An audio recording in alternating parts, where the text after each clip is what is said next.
Hey YouTube, this is Josiah Vids, and I just wanted to make a video in response to Brock, aka Bible3Thumper.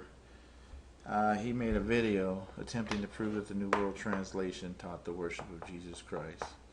Very ridiculous attempt. I don't even think people that dislike the New World Translation would try to tell you that it teaches the worship of Jesus Christ.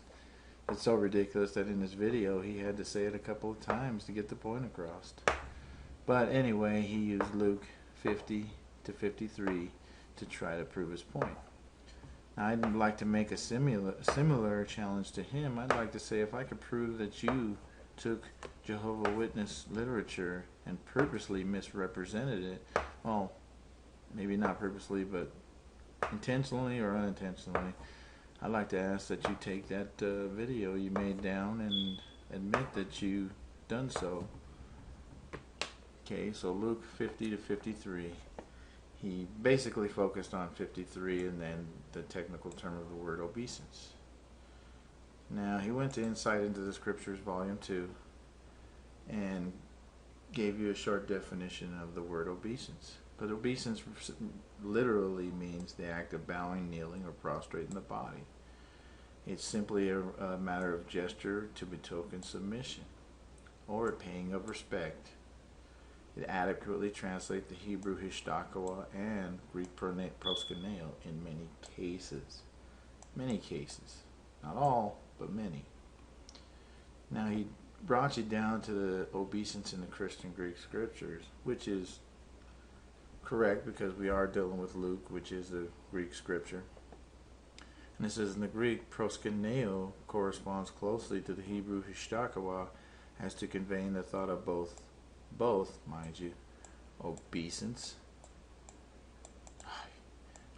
to creatures and worship to God or deity.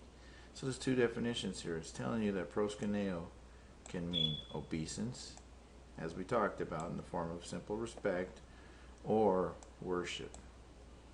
And he brought out in his video that it mentioned to creatures. And he asked, well, we got to ask ourselves whether this applies to Jesus or not. And I would say, definitely, yes, it does.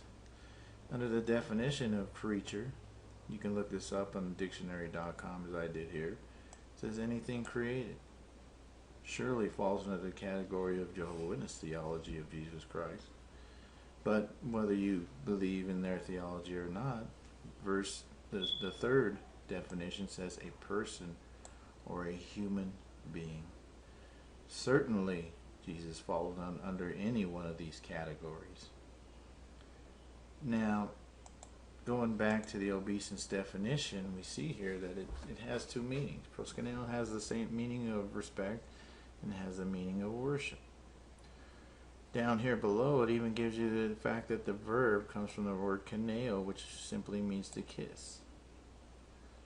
Now, proskuneo, one way to tell how you should translate this, whether it be respect in the form of obeisance or the literal word worship, is to look at the context. And if you see in this next paragraph, it tells you so that the context must be considered to determine whether proskuneo refers to obeisance in the form of deep respect, or if it refers to the religious worship.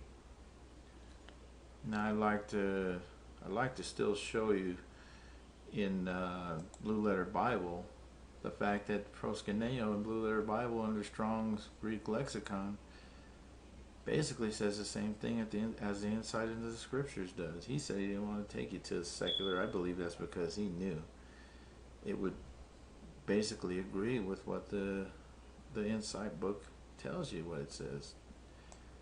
The first definition tells you it's to kiss the hand towards one in token of reverence. This is exactly what the Insight said, that the verb meant to kiss. Now, verse 2 is talking about Orientals and Persians who fell to their knees and touched their forehead to the ground as an act of respect.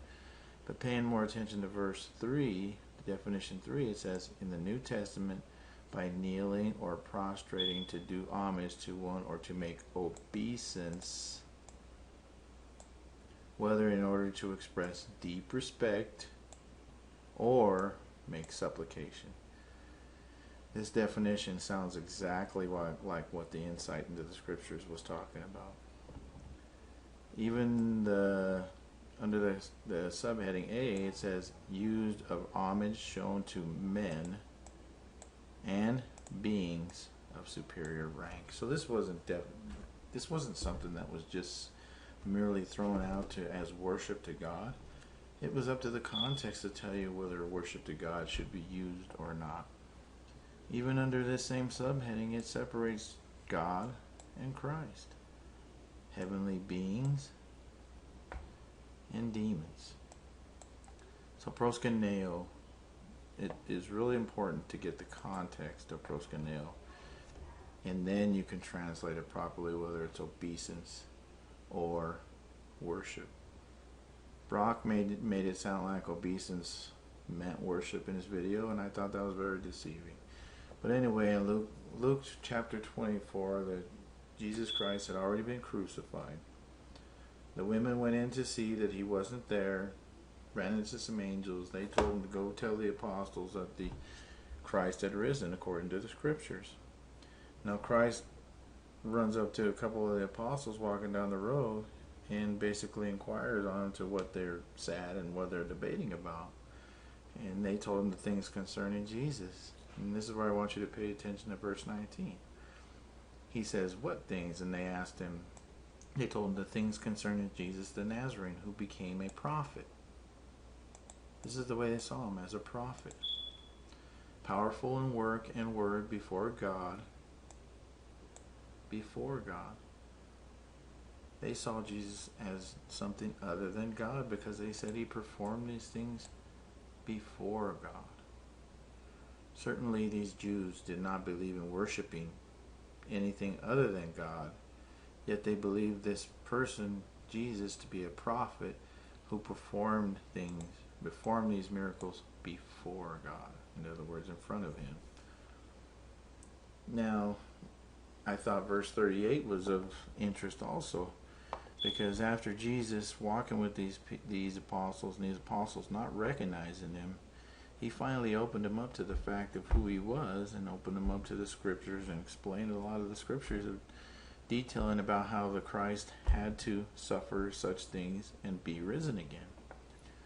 Now these apostles, they get opened up to the fact that this is Jesus Christ, and they realized it, and they knew it was him, but then he appears to them again, and they still have their doubts, Jesus says. Jesus asks them the question, why are you troubled? And why is doubts coming up in your hearts? These apostles, seeing Jesus, seeing the fact that he's sitting right here in front of them, simply cannot believe it's him.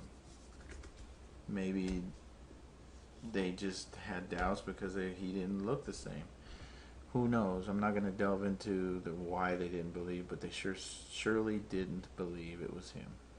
Because Jesus tries to tell them, because they believed he was possibly a spirit, an apparition, a vision. But Jesus says, look at my hands, touch my feet, touch my hands, see that I'm flesh and bones, and know that a spirit doesn't have flesh and bones. But does this help these apostles to get a better view and to believe that this is Jesus Christ? No, in verse 41 they say, but they still were not believing. Now I don't see how you can take context like this and then drop down to verse 52 and say that they started worshiping him.